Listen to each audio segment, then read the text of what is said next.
మా అబ్బాయిని స్కూల్లో జాయిన్ చేయాలి సార్. ఎన్నో క్లాస్ అండి? నర్సరీకి అండి.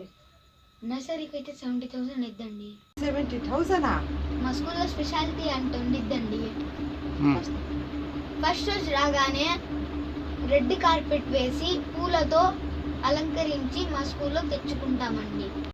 అన్నట్టు బుక్స్ కూడా మా దగ్గరే తీసుకోవాలండి. బుక్స్ ఎంత సార్? 35,000 అండి. 2,000కే వస్తున్నాయి కదా సార్ బుక్స్? మా బుక్స్ కి గోల్డెన్ అట్ట వేసి ఉండిద్దండి. షూస్ కూడా మా దగ్గరే తీసుకోవాలండి. ఎంత సార్? 10,000 అండి. ఎందుకంత? అది క్రొకొడైల్ చర్మంతో తయారు చేసి ఉండిద్దండి. బ్యాగ్ కూడా మా దగ్గరే తీసుకోవాలండి. ఎంత ఇద్దండి? 25,000 ఇద్దండి. 25,000? ఎందుకంటే అది పులి చర్మంతో తయారు చేసి ఉండిద్దిగా. ఇదిగోండి ఎగ్జాంపుల్ చూడండి.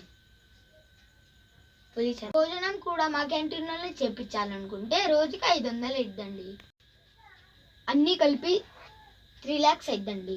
వామ్మో, అంత డబ్బులు నా దగ్గర లేవు అండి. అన్ని డబ్బులు. మీ దగ్గర పొలం ఉందా అండి? లేదండి. అయితే కిడ్నీ అమ్మేసి మీ అబ్బాయికి చదివించండి. అదే సార్. ఎక్కడికి వెళ్తున్నారండి? అదే కిడ్నీ అమ్మటానికి వెళ్తున్నాను సార్. మా స్కూల్లోనే ఉందండి హాస్పిటల్. రైట్కి వెళ్ళి లెఫ్ట్ తీసుకోండి, అక్కడే. మా స్కూల్లో ఫెసిలిటీ అంత ఉండిద్దండి.